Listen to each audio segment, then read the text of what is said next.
सबसे पहले तो मैं आपसे माफी मांगती हूं कि मुझे देर हो गई। यहाँ के एयरपोर्ट में हम लैंड नहीं कर पाए, इसलिए हमें थोड़ी देर हो गई। आप सबने इतनी देर से इंतजार किया, इतनी गर्मी में बैठे रहे, इसके लिए मैं आपकी बहुत बहुत आभारी हूं। धन्यवाद। ಮೊದಲನೇದಾಗಿ ತಮ್ಮೆಲ್ಲರನ್ನು ನಾನು ಕ್ಷಮೆ ಕೇಳಕ್ಕೆ ಇಷ್ಟಪಡ್ತೀನಿ. ಯಾಕಂದ್ರೆ ಅಷ್ಟೊತ್ತಿಂದ ನನಗೋಸ್ಕರ ಕಾಯ್ತಾ ಇದ್ದೀರಾ. ಆದರೆ ಆ ಪ್ರೀತಿ ವಿಶ್ವಾಸದಿಂದ ಕಾಯ್ತಾ ಇರೋದಕ್ಕೆ ನಾನು ಬಹಳ ನನ್ನ ಧನ್ಯವಾದಗಳನ್ನ ಸಲ್ಲಿಸಕ್ಕೆ ಇಷ್ಟಪಡ್ತೀನಿ.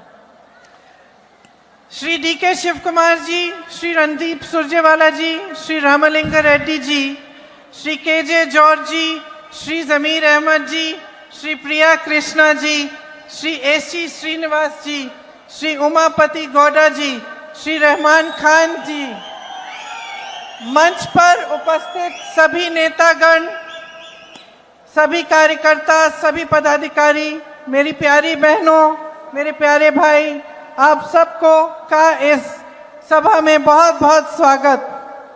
ವೇದಿಕೆಯಲ್ಲಿ ಆಸೀನರಾಗಿರುವಂತ ಎಲ್ಲ ನಮ್ಮ ನಾಯಕರು ಹಾಗೂ ನನ್ನ ಪ್ರೀತಿ ಅಕ್ಕ ತಂಗಿರು ಅಣ್ಣ ತಮ್ಮಂದಿರಿಗೆ ನನ್ನ ನಮಸ್ಕಾರಗಳು. यहाँ मैं कुछ महीनों पहले ही आई थी, प्रदेश के चुनाव थे, उस प्रचार के लिए मैं आई थी।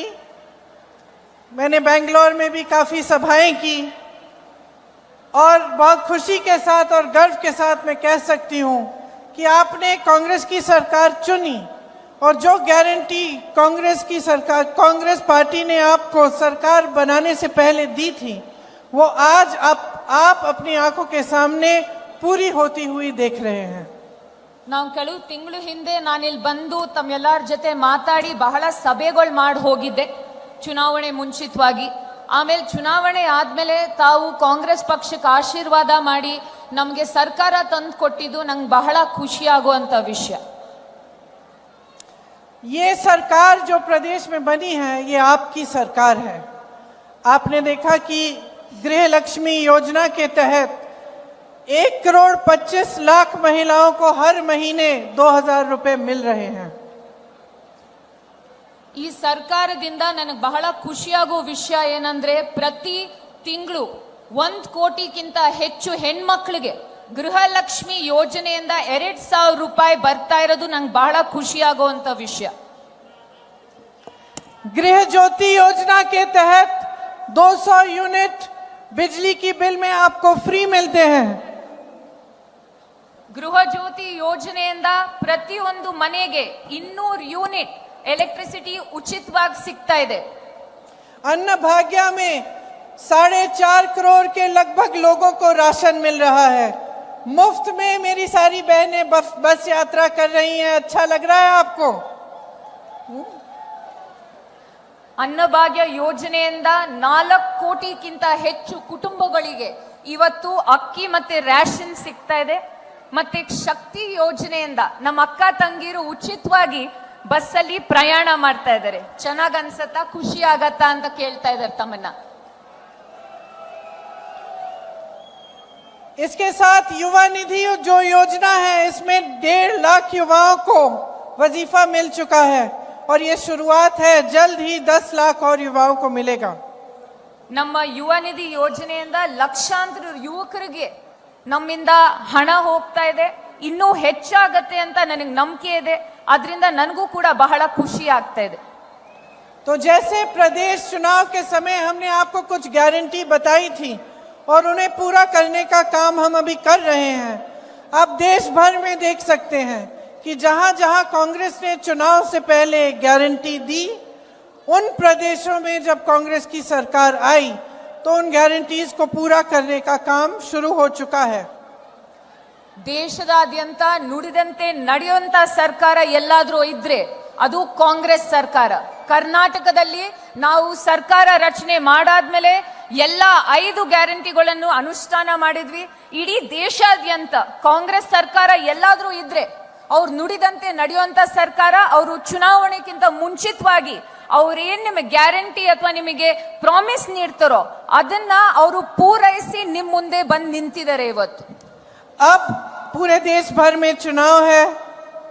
हम एक घोषणा पत्र हमने निकाला है, उसे हम न्याय पत्र कहते हैं क्योंकि हमने देखा कि पिछले 10 सालों में हर वर्ग के साथ अन्याय हुआ है और हम जानते हैं कि आपके जीवन में संघर्ष ज़्यादा बड़े हैं और आपकी तरक्की होने के बजाय आपकी जो समस्याएं हैं वो ज़्यादा बड़ी हुई हैं। ಇವಾಗ ಚುನಾವಣೆ ಬಂದಿದೆ. ನಮ್ಮ ಪ್ರಣಾಳಿಕೆಯನ್ನು ನಾವು ನ್ಯಾಯಪತ್ರ ಅಂತ ನಾವು ತಮ್ಮ ಮುಂದೆ ಇಟ್ಟಿದ್ದೀವಿ. ಯಾಕಂದ್ರೆ ಇಡೀ ದೇಶದಲ್ಲಿ ಪ್ರತಿಯೊಬ್ಬರಿಗೂ ಕೂಡ ಅನ್ಯಾಯ ಆಗ್ತಾನೆ ಬಂದಿದೆ. ಅದರಿಂದ ನಾವು ಇದನ್ನ ನ್ಯಾಯಪತ್ರ ಅಂತ ತಮಗೆ ಸಲ್ಲಿಸಿ ಚುನಾವಣೆ ಆದ್ಮೇಲೆ ಪ್ರತಿಯೊಬ್ಬರಿಗೂ ನ್ಯಾಯ ಒದಗಿಸುವಂತ ಗುರಿ ಇಟ್ಕೊಂಡು ನಿಮ್ ಮುಂದೆ ಬಂದಿದ್ದೀವಿ ಇವತ್ತು. बहुत सारे ऐसे गारंटीज हैं हमारे न्याय पत्र में. मैं सिर्फ आपको 4-5 बताऊंगी. उसके बाद अगर आप उस पत्र को पढ़ सकते हैं तो आपके लिए बहुत अच्छा रहेगा. महिलाओं के लिए, गरीब महिलाओं के लिए 1 लाख रुपए सालाना दिए जाएंगे. जो सबसे बड़ी महिला एक परिवार में है उसके खाते में दिए जाएंगे. ನಮ್ಮ ನ್ಯಾಯ ಪತ್ರದಲ್ಲಿ ಬಹಳಷ್ಟು ನ್ಯಾಯ ಒದಗಿಸುವಂತ ನಾವು ಮಾಹಿತಿ ನೀಡಿದೀವಿ. ಆದ್ರೆ ನಿಮ್ ಮುಂದೆ ಒಂದ್ 2-3 ವಿಚಾರ ಮಾತಾಡ್ತೀನಿ. ಮೊದಲನೇದಾಗಿ ಹೆಣ್ಮಕ್ಳಿಗೆ ಪ್ರತಿ ವರ್ಷ 1 ಲಕ್ಷ ರೂಪಾಯಿ ಕೊಡುವಂತ ನಿರ್ಧಾರ ಕಾಂಗ್ರೆಸ್ ಪಕ್ಷ ಮಾಡಿದೆ. ಪ್ರತಿಯೊಬ್ಬ ಮಹಿಳೆಗೆ 1 ಲಕ್ಷ ರೂಪಾಯಿ ತಂದು ಕೊಡ್ಬೇಕಂತ ಕಾಂಗ್ರೆಸ್ ಸರ್ಕಾರ ಹಾಗೂ ಅವರ ನಾಯಕರು ನಿರ್ಧಾರ ಮಾಡಿದ್ದಾರೆ.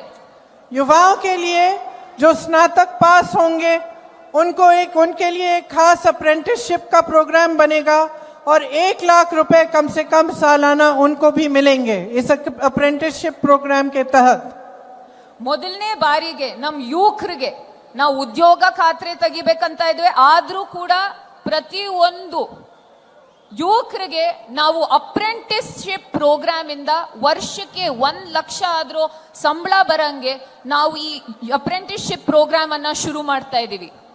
5,000 करोड़ का स्टार्टअप फंड बनेगा खास तौर से युवाओं के लिए और जो शिक्षा लोन है वो माफ किए जाएंगे.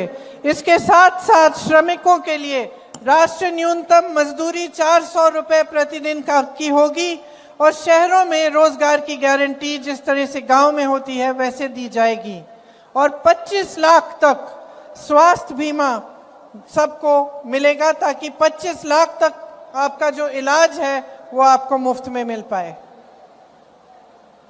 ಪ್ರತಿಯೊಂದು ಜಿಲ್ಲೆಯಲ್ಲಿ 5,000 ಕೋಟಿ ಸ್ಟಾರ್ಟ್ಅಪ್ ಫಂಡ್ ಅಂತ ಶುರು ಮಾಡ್ತೀವಿ.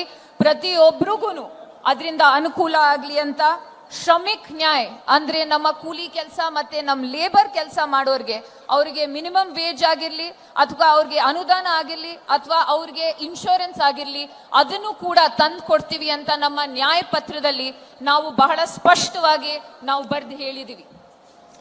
देखिए, मैं आपको ज्यादा कष्ट नहीं देना चाहती, ज्यादा लंबी बात नहीं करना चाहती, लेकिन कुछ बातचीत मैं जरूर आपसे इस बारे में करना चाहती हूं कि आज देश के सामने और आपके सामने 2 बड़े बड़े मसले हैं. सबसे पहला तो ये है कि आपके जो जीवन में जो संघर्ष हो रहा है और जो समस्याएं हैं इनको हल करने की बात, और दूसरा जो मसला है वो कि आज देश में क्या परिस्थितियां बन रही हैं, देश की राजनीति कैसे है और हम देश के भविष्य को किस तरह से देख रहे हैं. तो इन दोनों मसलों पे मैं थोड़ी सी आपसे बात करना चाहती हूँ. ನಾನು ಬಹಳಷ್ಟು ಸಮಯ ತಗೊಳ್ಳಲ್ಲ, ಯಾಕಂದ್ರೆ ಬಹಳಷ್ಟು ಕಾಯಿಸ್ತೇನೆ ತಮ್ಮನ್ನೆಲ್ಲ. ಆದ್ರೆ ಇವತ್ತು ದೇಶದಲ್ಲಿ ಇರೋದು 2 ವ್ಯೂಗಳು. ಮೊದಲನೇದಾಗಿ ತಮ್ಮೆಲ್ಲರಿಗೂ ಗೊತ್ತು ಯಾವ ರೀತಿ ಬಡಸ್ತನ ಅಥವಾ ಬೆಲೆ ಏರಿಕೆ ಅಥವಾ ನಿಮ್ಗೆ ಏನ್ ಕಷ್ಟ ಆಗ್ತಾ ಇದೆ ಅಂತ ನಾವೆಲ್ಲರೂ ನೋಡ್ತಾ ಇದೀವಿ. ಅದು ಒಂದ್ ಕಡೆ. ಎರಡನೇ ಕಡೆ ತಾವು ನೋಡ್ತೀರಾ ಮಾಧ್ಯಮದಲ್ಲಿ ಈ ನಾಯಕರು ಯಾವ ರೀತಿ ಮುಂದೆ ಹೋಗಿ ಮಾತಾಡ್ತಾ ಇದ್ದಾರೆ, ಎಲ್ಲಾ ಪ್ರಗತಿ ಇದೆ, ಎಲ್ಲಾ ಚೆನ್ನಾಗಿ ನಡೀತಾ ಇದೆ ಅಂತ. ಇದು 2 ಇಂಡಿಯಾ ವ್ಯೂಗಳು.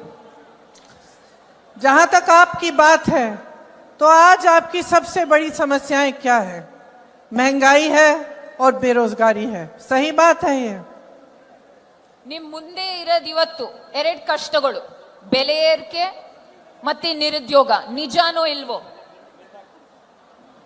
मेरी बहनें यहाँ बैठी हैं, सबसे ज्यादा बोझ आप उठाती हो. जब महंगाई बढ़ती है सबसे ज्यादा संकट आप पे होता है. जब कुछ खरीदने के लिए जाना पड़ता है, बच्चे बीमार पड़ते हैं, इलाज के लिए पैसे चाहिए, बच्चों के फीस के लिए पैसे चाहिए, तो चाहे सब जितने भी बड़े हैं घर में, चाहे सब नौकरी कर रहे हों, सब किसी न किसी तरह से रोजगार पाने की कोशिश कर रहे हों, जुगाड़ से किसी तरह से मेहनत कर रहे हों, तब भी पूरा नहीं हो रहा है पैसा। ನನ್ ಮುಂದೆ ನಮ್ಮ ಅಕ್ಕ ತಂಗಿಯರು ಎಲ್ಲರೂ ಇದ್ದಾರೆ, ಅವ್ರಿಗೆ ಗೊತ್ತು ಮನೆ ನಡೆಸುವಂತ ಕಷ್ಟ ಏನಿದೆ ಅಂತ. ಯಾವ ರೀತಿ ಬೆಲೆಗೆ ಏರಿಕೆಯಾದಾಗ ಅಥವಾ ಮನೇಲಿ ಮಕ್ಕಳಿಗೆ ಹುಷಾರ್ ತಪ್ಪಿದಾಗ ಅಥವಾ ಕೆಲಸ ಸಿಗದೆ ಇದ್ದಾಗ ಯಾವ ರೀತಿ ಮನೆ ನಡೆಸುವಂತ ಕಷ್ಟ ಆಗತ್ತೆ ಅಂತ ಅವ್ರಿಗೆ ಗೊತ್ತು. पेट्रोल महंगा है, डीजल महंगा है, मिट्टी की तेल महंगी है, सोना 73,000 तक चले गया, चांदी 90,000 है, गैस सिलेंडर का दाम कहां कहां पहुंच गया है, हर चीज का दाम बढ़ गया है, कुछ आपको सस्ता नहीं मिल रहा है। किस तरह से आप इस जीवन को जी रही हैं, किस तरह से आगे बढ़ पा रहा है परिवार, ये मैं समझती हूं कि बहुत ही मुश्किलों का आज आप सामना कर रही हैं। ಪೆಟ್ರೋಲ್ ಬೆಲೆ ಏರಿದೆ, ಡೀಸೆಲ್ ಬೆಲೆ ಏರಿದೆ, ಅಡಿಗೆ ಎಣ್ಣೆ ಬೆಲೆ, ಚಿನ್ನ ಬೆಳ್ಳಿ ಎಲ್ಲಾದ್ರದ್ದು ಬೆಲೆ ಏರಿದೆ. ನನಗ್ ಗೊತ್ತಾಗತ್ತೆ ನಮ್ಮ ಅಕ್ಕ ತಂಗಿಯರು ಯಾವ ರೀತಿ ಕಷ್ಟ ಪಡ್ತಾ ಇದಾರೆ ಈ ಬೆಲೆ ಏರಿಕೆ ಸಂದರ್ಭದಲ್ಲಿ ಅಂತ. आज चाहे किसान हो, चाहे श्रमिक हो, चाहे मेरी बहनें हो, चाहे कोई मिडिल क्लास का हो, सबके लिए मुश्किलें बढ़ रही हैं। और ये आपने देखा होगा पिछले 10 सालों में कि महंगाई बढ़ती चली गई है, लेकिन आपके लिए रोजगार बनाने का काम नहीं हुआ है। ಸಮಾಜದಲ್ಲಿ ಎಲ್ಲಾ ವರ್ಗಗಳಲ್ಲಿ ಬೆಲೆ ಏರಿಕೆ ಎಲ್ಲರೂ ಎದುರಿಸ್ತಾ ಇದ್ದಾರೆ. ಆದ್ರೆ ಬೆಲೆ ಏರಿಕೆ ಎದುರಿಸೋ ಸಮಯದಲ್ಲಿ ನಮಗೆ ನಿರುದ್ಯೋಗದ ತೊಂದರೆ ಕೂಡ ಪ್ರತಿಯೊಬ್ಬರಿಗೂ ಕಾಡ್ತಾ ಇದೆ. तो मोदी जी के इस 10 साल के राज में आपको मिला क्या? अगर आप अपने जीवन को देखते हैं तो क्या आपको लगता है कि आपके जीवन में तरक्की आई? ನೀವು ಪ್ರಧಾನ ಮಂತ್ರಿ ಮೋದಿ ಅವರ 10 ವರ್ಷದ ಆಡಳಿತ ನೋಡಿದಿರಾ. ನೀವೆಲ್ಲ ಕೇಳ್ಬೇಕಾಗಿರೋದು ಒಂದ್ ಪ್ರಶ್ನೆ, ನಿಮ್ ಜೀವನದಲ್ಲಿ ಅಥವಾ ನಿಮ್ ಜೀವನದಲ್ಲಿ ಏನಾದ್ರು ಬದಲಾವಣೆ, ಒಳ್ಳೆ ಬದಲಾವಣೆ ಆಗಿದಾ? ಪ್ರತಿಯೊಬ್ರು ಪ್ರಶ್ನೆ ಮಾಡ್ಬೇಕಾಗಿರೋದು ಅದನ್ನ. आपको एक इमेज दिखाई गई, रोज दिखाई जाती है टीवी पे, सुपरमैन की इमेज, मिले आपको महंगाई मैन। मैं कह रही थी कि आपको सुपरमैन की इमेज दिखाई गई, लेकिन मिले आपको महंगाई मैन, जिन्होंने सिर्फ आपकी महंगाइयां बढ़ाई। ನಿಮ್ಮೆಲ್ಲರ ಮುಂದೆ ಸೂಪರ್ ಮ್ಯಾನ್ ತರ ಏನಂತೀನಿ ಬಂದ್ ನಿಂತ್ಕೊಂಡ್ರು, ಆದ್ರೆ ನಿಜಾಂಶ ಏನಂದ್ರೆ ಅವ್ರ ಸೂಪರ್ ಮ್ಯಾನ್ ಅಲ್ಲ, ಅವ್ರ ಬೆಲೆ ಏರಿಕೆ ಅಥವಾ ಮೆಹಂಗಾಯಿ ಮ್ಯಾನ್ ಆಗಿ ನಿಂತಿದ್ದಾರೆ ನಿಮ್ಮೆಲ್ಲರ ಮುಂದೆ. दरअसल सच्चाई ये है कि इन 10 सालों में सरकार आपके लिए नहीं चली। चाहे आपको टीवी पे, होर्डिंग्स पे, मीडिया कुछ भी दिखाए, सच्चाई ये है जो आप जी रहे हैं, सच्चाई ये है कि आपके जीवन में तरक्की नहीं आई। ನಿಜಾಂಶ ಏನಂದ್ರೆ ಇವತ್ತು ನೀವ್ ಟಿವಿಲಿ ಅಥವಾ ಮಾಧ್ಯಮಗಳಲ್ಲಿ ನೋಡೋ ಅಚ್ಚೇ ದಿನ ಅಥವಾ ದೊಡ್ಡ ಪ್ರಗತಿ ಅಂತ ನಾವ್ ಜೀವನ ಇವತ್ತು ನಾವ್ ನಡೆಸ್ತಾ ಇಲ್ಲ. ನಿಜಾಂಶ ಏನಂದ್ರೆ ತಾವ್ ಎಲ್ಲಾರು ಪ್ರತಿಯೊಬ್ರು ತಾವ್ ಪಡ್ತಾ ಇರೋ ಕಷ್ಟ, ತಮ್ಮಲ್ಲಿರೋ ತೊಂದರೆಗಳು, ಅದೇ ಇವತ್ತಿನ ನಿಜಾಂಶ, ಅದೇ ನಾವ್ ನೋಡ್ತಾ ಇರೋಂತ ಚಿತ್ರಣ. प्रधानमंत्री जी के कुछ गिने चुने मित्र हैं, बड़े बड़े खरबपति हैं, उनके लिए सारी नीतियां बनाई जा रही हैं। ಪ್ರಧಾನ ಮಂತ್ರಿ ಅವ್ರದ್ದು ಸ್ವಲ್ಪ ಬಹಳ ಮುಖ್ಯವಾದಂತ ಸ್ನೇಹಿತರಿದ್ದಾರೆ. ಆ ಸ್ನೇಹಿತರ ಕಂಡ್ರೆ ಎಷ್ಟು ಇಷ್ಟ ಅಂದ್ರೆ ಪ್ರಧಾನ ಮಂತ್ರಿ ಅವ್ರಿಗೆ, ಅವ್ರಿಗೋಸ್ಕರ ಈ ದೇಶದ ನೀತಿ ನಿಯಮಗಳನ್ನೇ ಬದಲಾಯಿಸ್ತಾ ಇದ್ದಾರೆ. देश का लोहा, कोयला, बिजली, सड़कें, हवाई अड्डे, बंदरगाह, देश के हाईवे, देश के PSUs की सारी ताकत सब इन्हीं लोगों को दी जा रही है। ಈ ದೇಶದ ಕರೆಂಟ್ ಆಗಿರ್ಬೋದು, ಕೋಲ್ ಆಗಿರ್ಬೋದು, ಏರ್ಪೋರ್ಟ್ಗಳಾಗಿರ್ಬೋದು, ನಮ್ಮ ಪಬ್ಲಿಕ್ ಸೆಕ್ಟರ್ ಅಂಡರ್ಟೇಕಿಂಗ್ಗಳು ಏನೇ ಆಗಿದ್ರು ಅದನ್ನೆಲ್ಲ ನರೇಂದ್ರ ಮೋದಿ ಅವರು ಅವ್ರ ಸ್ನೇಹಿತರು ಪಾಲ್ ಮಾಡ್ತಾ ಇದ್ದಾರೆ ಇವತ್ತು. जो बाकी बिजनेस है देश के, जो छोटे छोटे व्यापारी हैं या मध्यम व्यापारी हैं या बड़े व्यापारी जो इनके दोस्त नहीं हैं, उनके बढ़ावे के लिए कोई नीति नहीं है। ಇವತ್ತಿನ ನಿಜಾಂಶ ಏನಂದ್ರೆ ನಮ್ಮ ಸಣ್ಣ ಪುಟ್ಟ ಉದ್ಯಮಿಗಳು, ಈ ದೇಶದ ಬೆನ್ನೆಲುಬಾಗಿರುವಂತ ಸಣ್ಣ ಪುಟ್ಟ ಉದ್ಯಮಿಗಳಿಗೆ ಏನು ಸಹಾಯ ಬರ್ತಾ ಇಲ್ಲ. ಇವತ್ತು ಅವರು ಸಣ್ಣ ಪುಟ್ಟ ಉದ್ಯಮಿಗಳು, ನಮ್ಮ ದೇಶ ನಡೆಸೋ ಉದ್ಯಮಿಗಳಿಗೆ ನಾವು ತೊಂದರೆ ಕೊಟ್ಟು ಇವತ್ತು ಅವ್ರಿಗಂತೂ ಏನು ಸಹಾಯ ಮಾಡಿಲ್ಲ ಈ ಪ್ರಧಾನ ಮಂತ್ರಿ ಮೋದಿ ಅವರು. गरीबों के लिए नहीं है, मिडिल क्लास के लिए नहीं है, श्रमिकों के लिए, किसानों के लिए कोई ऐसी स्कीम्स नहीं है जो आपको आगे बढ़ाए. अगर स्कीम बनती भी है तो 5 किलो राशन देने की स्कीम या कुछ ऐसी चीज जिससे आप अपने पैरों पे खड़े नहीं होंगे, लेकिन आपको कुछ कुछ थोड़ा थोड़ा दिया जाएगा ताकि आप चुप रहें. ಇವತ್ತು ರೈತರಿಗೆ, ಬಡವರಿಗೆ, ಮಧ್ಯಮ ವರ್ಗದವ್ರಿಗೆ, ಲೇಬರ್ ಕ್ಲಾಸ್ ಅವ್ರಿಗೆ ಯಾರಿಗೂ ಸಮಾಜದಲ್ಲಿ ಯಾರಿಗೂ ಏನು ಸಹಾಯ ಮಾಡ್ತಾ ಇಲ್ಲ. ಏನಾದ್ರೂ ಸಹಾಯ ಮಾಡಿದ್ರೆ 5 kg ಅನ್ನ ಅಥವಾ ಸಣ್ಣ ಪುಟ್ಟ ಅಕ್ಕಿ ಅಥವಾ ಸಣ್ಣ ಪುಟ್ಟ ಸ್ಕೀಮ್ಗಳಲ್ಲಿ ತಮಗ್ ಕೊಟ್ಟಿ ತಮಗ್ ತೃಪ್ತಿ ಪಡಿಸುವಂತ ಪ್ರಯತ್ನ ಒಂದ್ ಮಾತ್ರ ಮಾಡ್ತಾ ಇದ್ದಾರೆ ನರೇಂದ್ರ ಮೋದಿ ಅವರು. हर स्तर पर लोकतंत्र को कमजोर करने की कोशिशें होती हैं, आपके अधिकार कमजोर किए जाते हैं. आज संविधान बदलने की बात हो रही है. संविधान बदलने से क्या होगा? आप ही के अधिकार कमजोर होंगे, आप ही की मजबूती कम होगी, क्योंकि संविधान के तहत इस देश में हर इंसान को, चाहे वो महिला हो, पुरुष हो, किसी भी जाति का, किसी भी धर्म का हो, चाहे वो किसान हो, चाहे प्रधानमंत्री हो, सबको समान अधिकार मिलता है. ಇವತ್ತು ಪ್ರಜಾಪ್ರಭುತ್ವವನ್ನು ವೀಕ್ ಮಾಡಕ್ ಹೊರಟಿದ್ದಾರೆ. ಎರಡನೇದಾಗಿ ತಮಗ್ ಅಧಿಕಾರ ಮತ್ತೆ ತಮಗ್ ಸಾಂವಿಧಾನಿಕ ಏನ್ ಹಕ್ಗಳಿದ್ವೋ ಅದನ್ನ ಕಮ್ಮಿ ಮಾಡ್ತಾ ಇದ್ದಾರೆ. ಆಮೇಲೆ ಇವ್ರುಗಳು ಸಂವಿಧಾನವನ್ನೇ ಬದಲಾಯಿಸಕ್ ನಿಂತಿರುವಂತ ಪಕ್ಷ. ಸಂವಿಧಾನ ಬದಲಾಯಿದ್ರೆ ಯಾರಿಗ್ ತೊಂದರೆ ಆಗತ್ತೆ? ಪ್ರಜಾಪ್ರಭುತ್ವದಲ್ಲಿ ಸಂವಿಧಾನ ಬದಲಾದ್ರೆ ತಮ್ ಎಲ್ಲಾರ್ಗೂ ಹಕ್ಕಿರೋ ಹಕ್ಗಳು, ಸಾಂವಿಧಾನಿಕ ಹಕ್ಕುಗಳನ್ನ ಕಿತ್ಕೋತಾರೆ. ಆಮೇಲೆ ಕಿತ್ಕೊಳ್ಳುವಂತ ಪ್ರಯತ್ನ ಆಗ್ಲೇ ಶುರು ಆಗಿದೆ, ಇನ್ನೂ ಹೆಚ್ಚು ಮಾಡ್ತಾರೆ ಬರೋ ದಿವಸಗಳಲ್ಲಿ. शायद इस देश में पहली बार ऐसा हुआ होगा कि चुनाव से पहले 2 मुख्यमंत्रियों को गिरफ्तार किया गया है. किसी एक देश की सबसे बड़ी पार्टी के बैंक अकाउंट बंद किए गए हैं और पूरे विपक्ष पे एक भयंकर हमला हो रहा है. प्रधानमंत्री सुबह से शाम तक यही कहते रहते हैं कि पूरी दुनिया भ्रष्ट है, सारे नेता भ्रष्ट हैं, सिर्फ वही एक ईमानदार और पाक है. ಇವತ್ತು ದೇಶದ ಇತಿಹಾಸದಲ್ಲಿ ಮೊದಲನೇ ಬಾರಿಗೆ ಎರಡೆರಡು ಮುಖ್ಯಮಂತ್ರಿಗಳನ್ನ ಜೈಲಿಗೆ ಹಾಕಿದ್ದಾರೆ. ಇವತ್ ನೋಡ್ತೀರಾ, ದೇಶದ ಅತಿ ದೊಡ್ಡ ರಾಜಕೀಯ ಪಕ್ಷದ್ದು ಅಕೌಂಟ್ ನ ಬಂದ್ ಮಾಡಿದ್ದಾರೆ. ಪ್ರಧಾನ ಮಂತ್ರಿ ಅವ್ರಿಗೆ ಏನ್ ಅನ್ಸಿದೆ ಅಂದ್ರೆ, ಇಡೀ ದೇಶದಲ್ಲಿ ಮತ್ತೆ ಭೂಮಿ ಮತ್ತೆ ಪ್ರಪಂಚದಲ್ಲಿ ಎಲ್ಲಾರು ಭ್ರಷ್ಟರು ಇರೋದು ಒಬ್ರೆ, ಭ್ರಷ್ಟರಾಗದೆ ಇರೋರು, ಕರಪ್ಷನ್ ಫ್ರೀ ಅಂತ ಯಾರು ಇದ್ರೆ ಒಬ್ರೆ ಅನ್ಕೊಂಡಿದ್ದಾರೆ ನರೇಂದ್ರ ಮೋದಿ ಅವರು. लेकिन कुछ समय पहले उन्होंने एक स्कीम बनाई, इलेक्टोरल बॉन्ड्स की स्कीम, जिसके तहत जो भी राजनीतिक दल को चंदा दे रहा था उसका नाम गुप्त रहता था. ಇವಾಗ ತಮ್ಗೆಲ್ಲರಿಗೂ ಗೊತ್ತಿರೋ ಹಾಗೆ ಅವ್ರ ಸರ್ಕಾರ ಮತ್ತೆ ಅವ್ರ ನೇತೃತ್ವದಲ್ಲಿ ಒಂದು ಎಲೆಕ್ಟ್ರಲ್ ಬಾಂಡ್ ಅಂತ ಒಂದು ಸ್ಕೀಮ್ ತಂದ್ರು. ಆ ಸ್ಕೀಮ್ ಅಲ್ಲಿ ಏನಂದ್ರೆ, ತಾವ್ ಎಷ್ಟೇ ದುಡ್ಡು ಕೊಟ್ರು, ಯಾವ ರೀತಿ ಚಂದಾ ವಸೂಲಿ ಆದ್ರೂ ಕೂಡ ಯಾರು ಕೊಟ್ಟಿದ್ದಾರೆ, ಎಷ್ಟು ಕೊಟ್ಟಿದ್ದಾರೆ ಅಂತ ಯಾರಿಗೂ ಗೊತ್ತಾಗ್ತಾ ಇರಲಿಲ್ಲ. सुप्रीम कोर्ट ने कहा कि यह गलत स्कीम है, इसको पारदर्शी बनाओ, जिसने जिसको चंदा दी है उसकी लिस्ट निकलनी चाहिए. तो पहले तो सरकार ने मना कर दिया कि लिस्ट नहीं मिल रही है, फिर सुप्रीम कोर्ट ने डांटा तो वो लिस्ट निकली, और जब लिस्ट निकली तो नरेंद्र मोदी जी की भाजपा की पूरी असलियत इस देश के सामने आ चुकी है. ನಮ್ ಸುಪ್ರೀಂ ಕೋರ್ಟ್ ಹೇಳ್ತು, ತಾವ್ ಎಲ್ಲಾರ್ಗೂ ತೆರೆದಿಡ್ಬೇಕು ಯಾರ್ಯಾರು ಏನಂತೀನಿ ಈ ಎಲೆಕ್ಟ್ರಲ್ ಬಾಂಡ್ ಅಲ್ಲಿ ಫಂಡ್ ನೀಡಿದ್ದಾರೆ ಅಂತ. ಸರ್ಕಾರ ಹೇಳ್ತು ನಾವು ಕೊಡಲ್ಲ, ನಮ್ಮ ಹತ್ರ ಇಲ್ಲ ಅಂತ.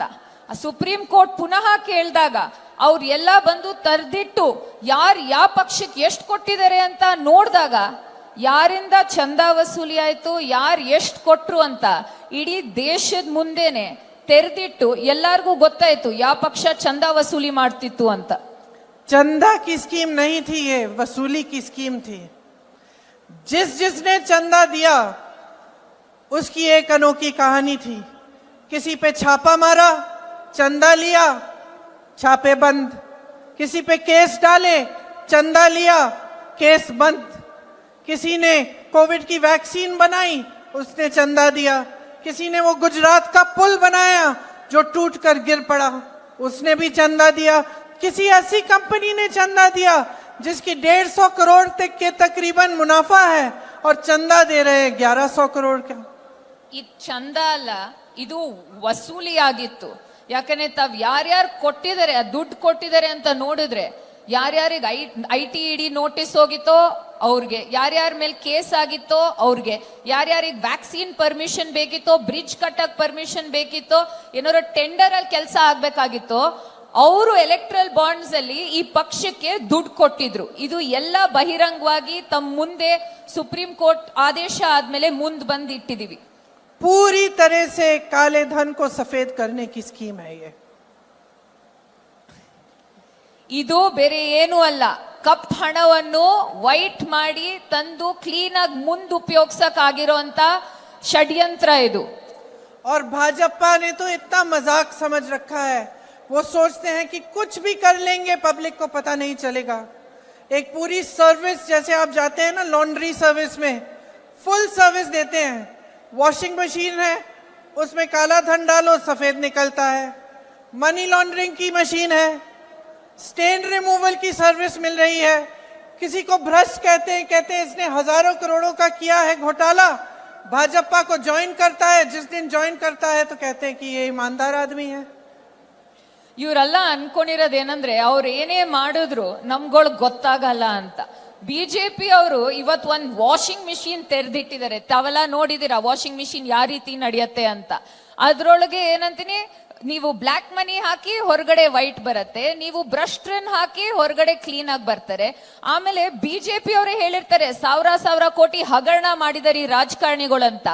ಆದ್ರೆ ಆ ರಾಜಕಾರಣಿಗಳು ಬಿಜೆಪಿ ಸೇರ್ಕೊಂಡಾಗ ವಾಷಿಂಗ್ ಮಿಷಿನ್ ಒಳಗೆ ಹೋಗಿ ಹೊರಗೆ ಕ್ಲೀನ್ ಆಗಿ ಬರ್ತಾರೆ. बेसिक इशू क्या है? बैंगलोर का एग्जाम्पल लीजिए। आपकी जो शहर है वो देश का गौरव होना चाहिए और है भी। यहाँ एक विजन के तहत बनी थी। मुझे याद है मैं छोटी थी, मेरे पिताजी बात करते थे उस समय कि बैंगलोर और हैदराबाद में टेक्नोलॉजी का हब बनना चाहिए। और आगे जाके बहुत लोगों ने काम किया, मेहनत की और ये टेक्नोलॉजी के हब बने।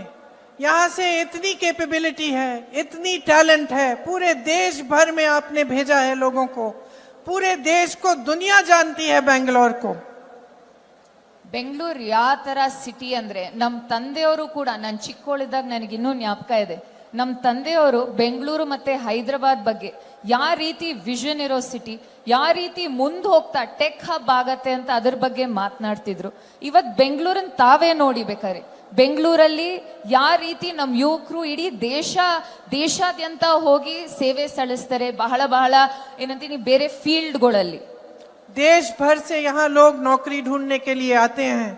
यहाँ मल्टीनेशनल्स हैं, बड़े बड़े संस्थान हैं, IIT है, IIM है, IISc है, इसरो, DRDO, HAL, ये सारे यहाँ हैं। स्टार्टअप्स भी यहाँ सबसे ज्यादा हैं। सब चीजों का संगम है ये बैंगलोर। ಇಡೀ ಎಲ್ಲಾ ಕಡೆ, ದೇಶದ ಎಲ್ಲಾ ಕಡೆಯಿಂದ ಯುವಕರು ಬೆಂಗಳೂರಿಗೆ ಬರ್ತಾರೆ. ಬೆಂಗಳೂರಿಗೆ ಬಂದು ಯಾಕೆ ಬೆಂಗಳೂರಿಗೆ ಬರ್ತಾರೆ ಅಂದ್ರೆ, ಇಸ್ರೋ, HAL, DRDO, ನಮ್ದು IISc, IIM,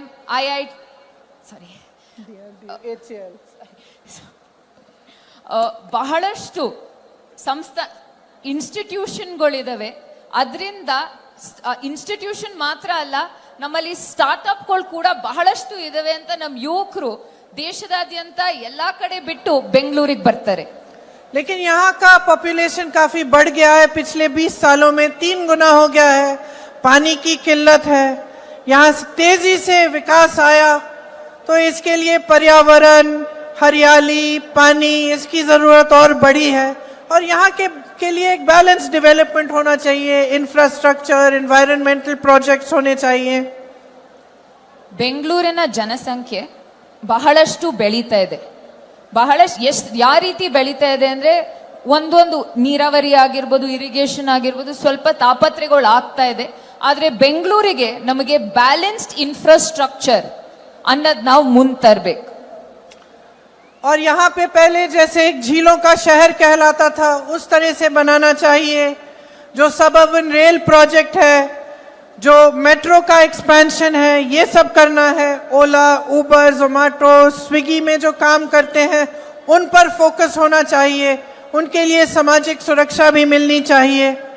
लेकिन यहाँ के सारे सांसद भाजपा के हैं, वो क्या बातें कर रहे हैं। इतना बड़ा चुनाव है, पूरी दुनिया देख रही है, दुनिया का सबसे बड़ा लोकतंत्र है, और दुनिया क्या देख रही है कि कैसी कैसी बातें हो रही हैं।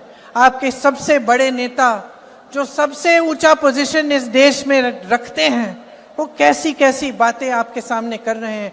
आपके विकास की बात नहीं हो रही है, आपके झीलों की बात नहीं हो रही है, यहाँ की टेक्नोलॉजी की बात नहीं हो रही है, श्रमिकों की बात नहीं हो रही है, किसानों की बात नहीं हो रही है। देश में बात क्या हो रही है?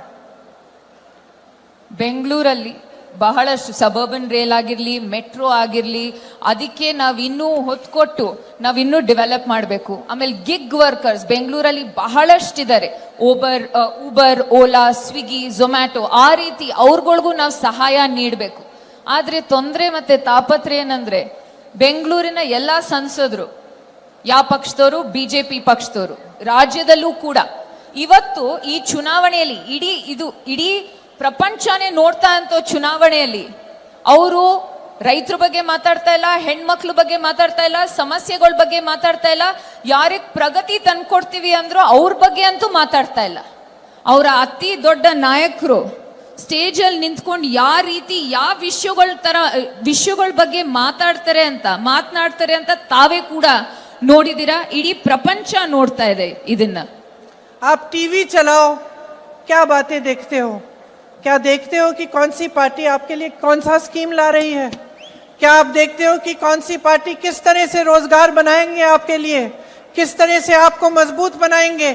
नहीं, आप देखते हो कि पीएम कह रहे हैं हमें 400 पार कर दो, हम संविधान को बदल देंगे, हमें 400 सीट दो.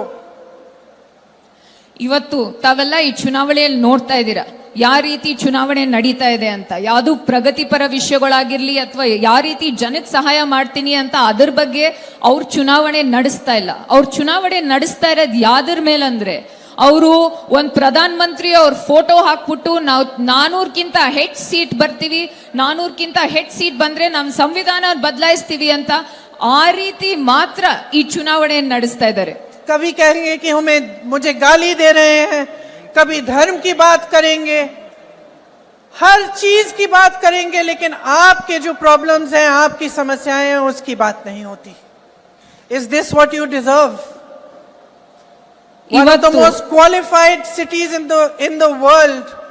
You have exported technology, innovation, manpower, everything, and you deserve this in your election. That this should be the discussion. ಬೆಂಗಳೂರಂತ ರಾಜ್ಯಕ್ಕೆ ನಮಗ್ ಬೇಕಾಗಿರೋಂಥ ಲೀಡರ್ಗಳು ಯಾರಂದ್ರೆ ನಮ್ಮ ಪ್ರಗತಿ, ನಮ್ಮ ಉನ್ನತ ಯಾವ ರೀತಿ ನಾವು ಮುಂದೆ ಹೋಗ್ಬೋದು ಅಂತ ಆ ರೀತಿ ನಮಗ್ ನಾಯಕರು ಬೇಕು. ಆದ್ರೆ ಇವತ್ತು ಚುನಾವಣೆ ನಡೀತಾ ಇರೋದು ಯಾವ್ದ್ರ ಮೇಲೆ ಅಂದ್ರೆ ತಾವೆಲ್ಲ ನೋಡಿದಿರಾ ಯಾವ ರೀತಿ ಭಾವನಾತ್ಮಕ ಚುನಾವಣೆ ಮಾತ್ರ ನಡೆಸ್ತಾ ಇದ್ದಾರೆ ಇವರು. ಬೆಂಗಳೂರು ಜನಕ್ಕೆ ಮತ್ತೆ ಕರ್ನಾಟಕ ರಾಜ್ಯಕ್ಕೆ ಈ ರೀತಿ ನಾಯಕರು ಬೇಕಿಲ್ಲ. कैसी कैसी बहकी बहकी बातें. पिछले 2 दिनों में अब ये शुरू हुआ है कि कांग्रेस पार्टी चाहती है कि आपके मंगलसूत्र और आपका सोना आपसे छीन ले. 70 सालों से ये देश स्वतंत्र है. 55 सालों के लिए कांग्रेस की सरकार रही है. किसी ने आपसे सोना छीना, आपके मंगलसूत्र छीने? इंदिरा गांधी ने अपना सोना, जब जंग हुई थी, अपना सोना देश को दिया. मेरी मां का मंगलसूत्र इस देश को कुर्बान हुआ है. 2-3 ದಿವಸದಿಂದ ಯಾವ ರೀತಿ ಮಾತುಗಳು ನಡೀತಾ ಇದೆ ಅಂತ ತಾವು ನೋಡ್ತೀರಾ. ಅವ್ರಂತಾರೆ ಕಾಂಗ್ರೆಸ್ ಪಕ್ಷಕ್ಕೆ ಬೆಂಬಲ ನೀಡಿದ್ರೆ ನಮ್ಮ ಹೆಣ್ಮಕ್ಳಿನ ತಾಲಿ ಅಥವಾ ಮಂಗಲಸೂತ್ರ ಕಿತ್ಕೋತಾರೆ ಅಂತ. ನಮ್ಮ ದೇಶಕ್ಕೆ ಇಂಡಿಪೆಂಡೆನ್ಸ್ ಬಂದ್ ಎಷ್ಟು ವರ್ಷ ಆಯ್ತು? ಕಾಂಗ್ರೆಸ್ ಪಕ್ಷ ಎಷ್ಟು ವರ್ಷ ಆಡಳಿತ ಮಾಡಿಲ್ಲ. ನಮ್ ಸ್ವಂತ ಅಜ್ಜಿಯವರು ಯುದ್ಧದಲ್ಲಿ ಅವ್ರ ಚಿನ್ನನ ಅಡ ಇಟ್ಟು ನಮ್ ಸೈನಿಕರಿಗೆ ಸಹಾಯ ಮಾಡಿದ್ರು. ಇವತ್ತು ನಮ್ ತಾಯ ಮಂಗಲಸೂತ್ರ, ನಮ್ ತಂದೆಯವ್ರ ಶಹೀದ್ ಆದ್ರಲ್ಲ, ಆ ಮಂಗಲಸೂತ್ರ ಈ ನೆಲದಲ್ಲಿದೆ. ಅದೇ ನಮ್ ಕುಟುಂಬದ ಇತಿಹಾಸ. सच्चाई ये है कि ये लोग महिलाओं का संघर्ष नहीं समझ सकते। महिलाओं के दिल में जो सेवा भाव होता है ना, वो सेवा भाव हमारे इस देश की सारी परंपराओं का आधार है। वही सेवा भाव, वो जो महिला जो रात को सोएगी नहीं जब तक सारे नहीं सो जाएंगे घर में, वो महिला जब परिवार में संकट आता है, पैसों की कमी होती है, तो वो अपने गहने गिरवी रखेगी। वो भूखी सोएगी लेकिन किसी और को भूखा नहीं सोने देगी। उसका संघर्ष ये लोग नहीं जानते। ಈ ಬಿಜೆಪಿ ಪಕ್ಷಕ್ಕೆ ಹೆಣ್ಮಕ್ಳ ಕಷ್ಟಗಳು ಅರ್ಥ ಆಗಲ್ಲ. ಈ ನಮ್ಮ ದೇಶದ ಹೆಣ್ಮಕ್ಳು ಯಾವ ರೀತಿ ಅಂದ್ರೆ ಸೇವಾ ಮನೋಭಾವದವರು, ಸೇವೆ ಮಾಡಕ್ಕೆ ಅವ್ರ ಜೀವನವನ್ನೇ ಮುಡಿಪಾಗಿಡೋರು. ಈ ಹೆಣ್ಮಕ್ಳು ತಾವೆಲ್ಲ ನೋಡಿದಿರಾ, ಅವ್ರ ಮನೆಯಲ್ಲಿ ಬೇರೆಯವ್ರೆಲ್ಲ ಮನ್ಗೋಕ್ಕಿಂತ ಅಥವಾ ಊಟ ಮಾಡೋಕ್ಕಿಂತ ಮುಂಚೆ ಅವ್ರ ಮನ್ಗಲ್ಲ. ಅವರು ಬೇರೆಯವ್ರಿಗೆ ಸಹಾಯ ಆಗ್ಲಿ ಅಂತ ಅವ್ರ ಸ್ವಂತ ಏನಿದೋ ಚಿನ್ನ ಆಗಿರ್ಲಿ ಏನೇ ಆಗಿರ್ಲಿ ಅಡ ಇಟ್ಟು ಜನಕ್ಕೆ ಸಹಾಯ ಮಾಡುವಂತ ಮನೋಭಾವ. ಆದ್ರೆ ಈ ನಮ್ ಬಿಜೆಪಿ ನಾಯಕರಿಗೆ ನಮ್ ಹೆಣ್ಮಕ್ಳ ಕಷ್ಟ, ಅವ್ರ ಕಷ್ಟ ಅಂತೂ ಅರ್ಥನೇ ಆಗಲ್ಲ. और अगर मोदी जी मंगल सूत्र का महत्व समझते तो वो ऐसी अनैतिक बातें नहीं करते। ಪ್ರಧಾನ ಮಂತ್ರಿ ಮೋದಿ ಅವರಿಗೆ ಆ ನಮ್ಮ ಮಾಂಗಲ್ಯ ಸರದ್ದು ವ್ಯಾಲ್ಯೂ ಗೊತ್ತಿದ್ದಿದ್ರೆ ಈ ರೀತಿ ಅಂತೂ ಮಾತನಾಡ್ತಿರ್ಲಿಲ್ಲ. किसान पर कर्ज चढ़ता है तो उसकी पत्नी अपने मंगल सूत्र को गिरवी रखती है। ರೈತರು ಸಾಲ ಹೆಚ್ಚಾದಾಗ ಅವ್ರ ಮನೆಯಲ್ಲಿ ಅವ್ರ ಹೆಂಡತಿ ಆ ಮಂಗಲ್ ಸೂತ್ರನ ಅಡ ಇಡ್ತಾಳೆ.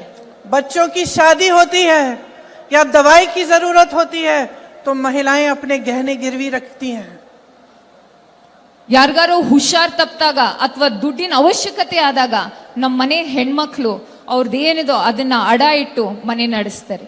ये बात ये लोग नहीं समझते और इसका प्रमाण ये है कि जब नोटबंदी हुई और महिलाओं की बचत इन्होंने ली, इन्होंने कहा कि बैंकों में पहुंचाओ, तब मोदी जी कहां थे? तब मोदी जी क्या कह रहे थे? ले रहे थे आपसे। ಈ ಮಂಗಲ್ ಸೂತ್ರದ ಮಹತ್ವದ ಬಗ್ಗೆ ಮಾತಾಡೋ ನಾಯಕರು ನೋಟ್ ಬಂದಿ ಆದಾಗ ನಮ್ಮ ಹೆಣ್ಮಕ್ಳು ದುಡ್ಡು ಕೂಡಿಟ್ಟಿದ್ ಕಷ್ಟಪಟ್ಟು ಕೂಡಿಟ್ಟಿದ್ ದುಡ್ಡು ಎಲ್ಲ ಆ ನೋಟ್ಗಳು ರದ್ದಾದಾಗ ಈ ಪ್ರಧಾನ ಮಂತ್ರಿ ಮೋದಿ ಅವರು ಎಲ್ಲಿದ್ರು? ಇಷ್ಟೆಲ್ಲ ಮಾತಾಡ್ತಾರಲ್ಲ, ಎಲ್ಲಿದ್ರು ಅವರು? जब देश में उन्होंने कहा कि कल से लॉकडाउन हो जाएगा और सारे मजदूर पूरे देश भर से, बेंगलोर से भी, यूपी, बिहार, अलग अलग जगहों में पैदल निकले क्योंकि इन्होंने ट्रेनें बंद कर दी, बस बंद कर दी।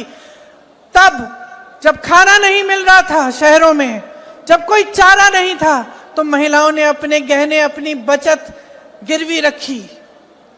तब मोदी जी कहां थे?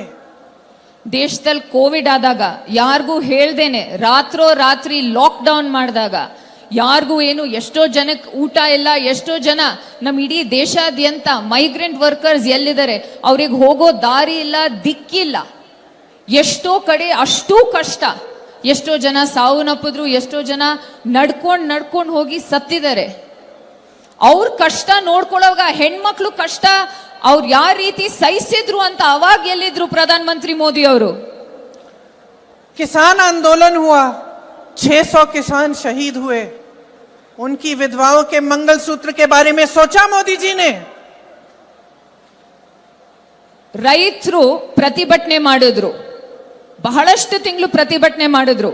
600ಕ್ಕಿಂತ ಹೆಚ್ಚು ನಮ್ಮ ರೈತರು ತೀರೋದ್ರು ಈ ಪ್ರತಿಭಟನೆಯಲ್ಲಿ. ಅವ್ರ ಮನೇಲಿರೋ ಹೆಂಡತಿಯರ ಮಂಗಲಸೂತ್ರದ ಬಗ್ಗೆ ಯೋಚನೆ ಇರ್ಲಿಲ್ವಾ? ಪ್ರಧಾನ ಮಂತ್ರಿ ಮೋದಿ ಅವರು ಎಲ್ಲಿದ್ರು ಅವಾಗ? मणिपुर में एक जवान की बीवी को का वस्त्र हरण करके पूरे देश के सामने चलाया। मोदी जी चुप थे, कुछ नहीं बोले, उसके मंगलसूत्र के बारे में नहीं सोचा उन्होंने। ಮಣಿಪುರಲ್ಲಿ ಒಂದ್ ಹೆಣ್ಮಗಳನ್ನ ವಸ್ತ್ರಹರಣ ಮಾಡಿ ಬೀದಿಯಲ್ಲಿ ಕರ್ಕೊಂಡು ಹೋಗುವಾಗ ಪ್ರಧಾನ ಮಂತ್ರಿ ಮೋದಿ ಅವ್ರು ಮಾತನಾಡಿದ್ರ? ಇಲ್ಲ.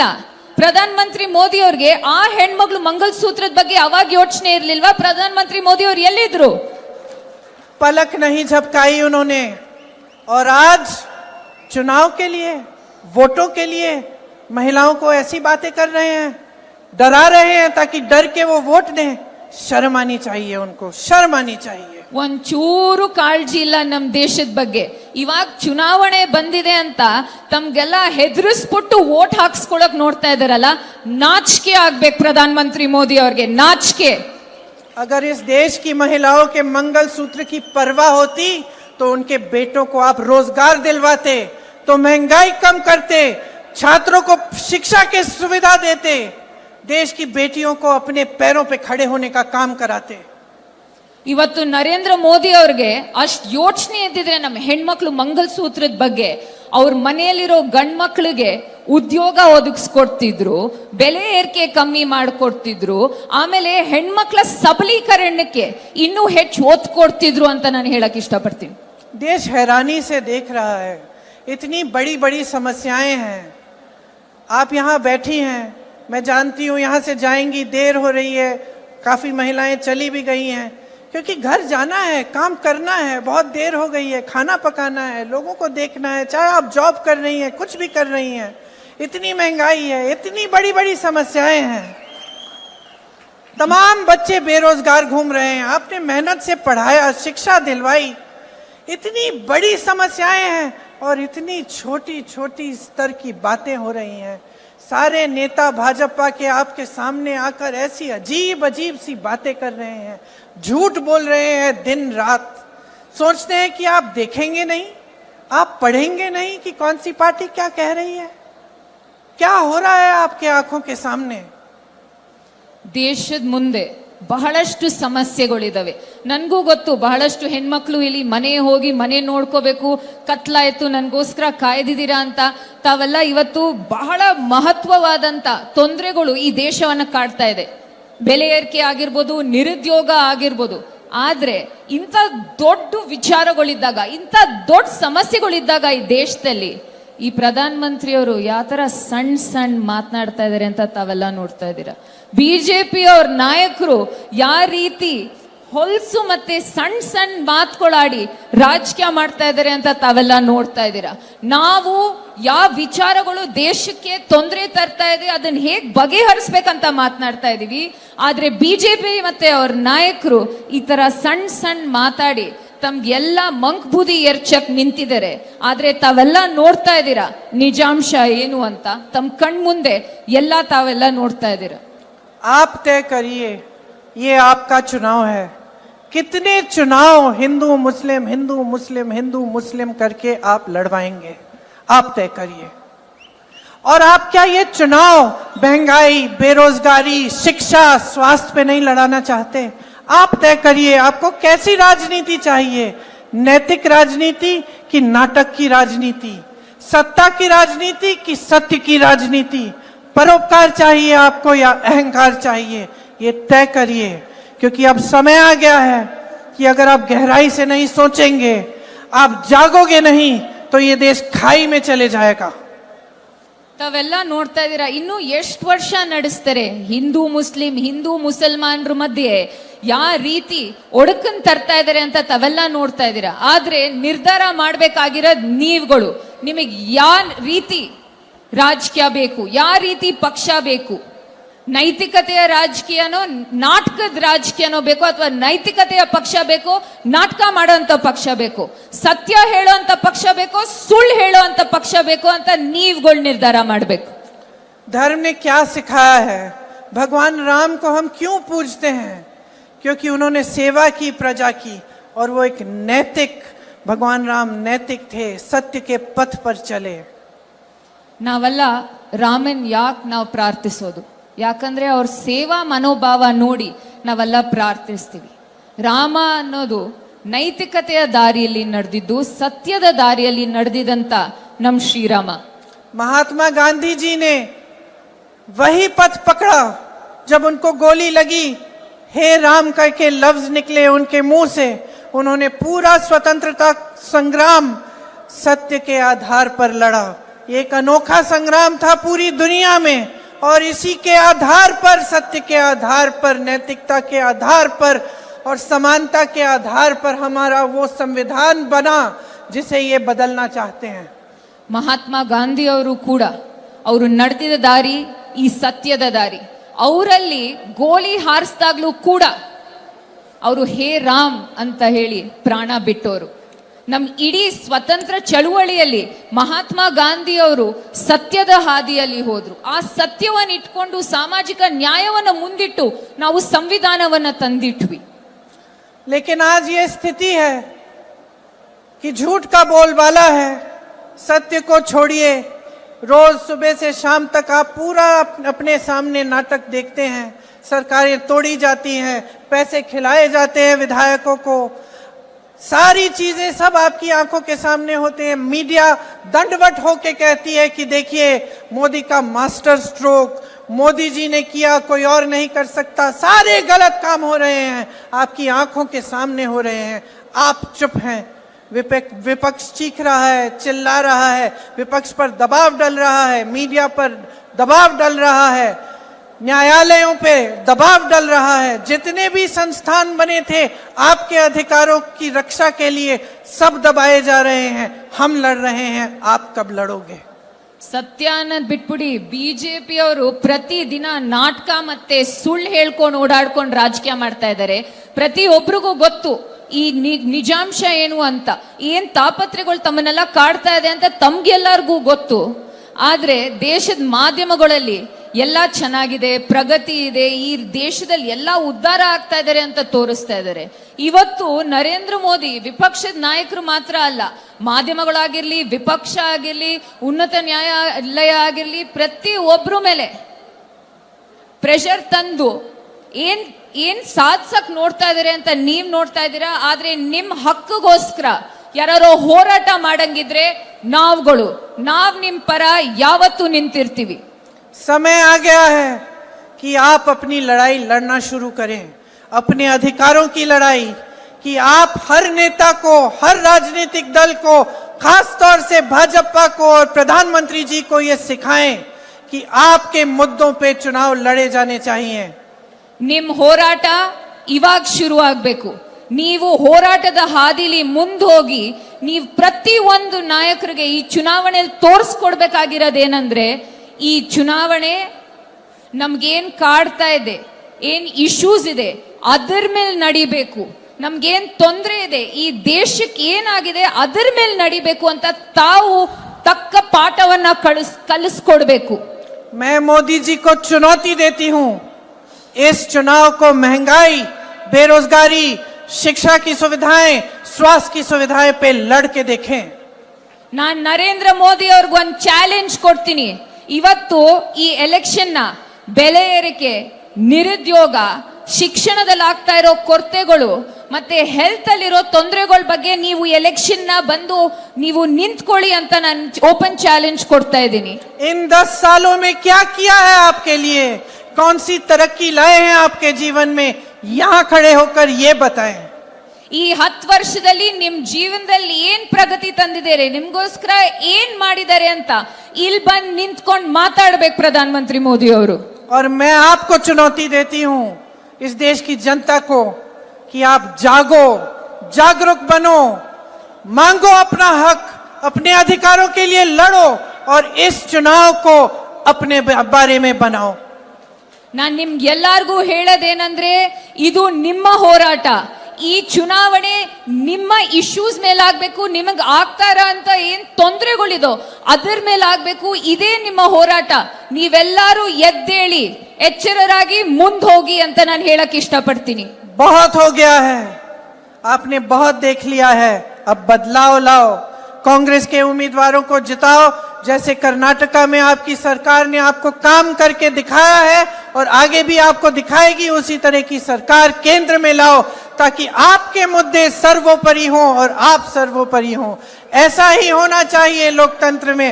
आप बहुत ध्यान से यहाँ पे बैठे हैं मेरी बातों को सुनने के लिए, इसके लिए खास तौर से आप लोगों को बहुत बहुत धन्यवाद. जानती हूँ कि बहुत देर हो गई, आप सबको भी जाना है.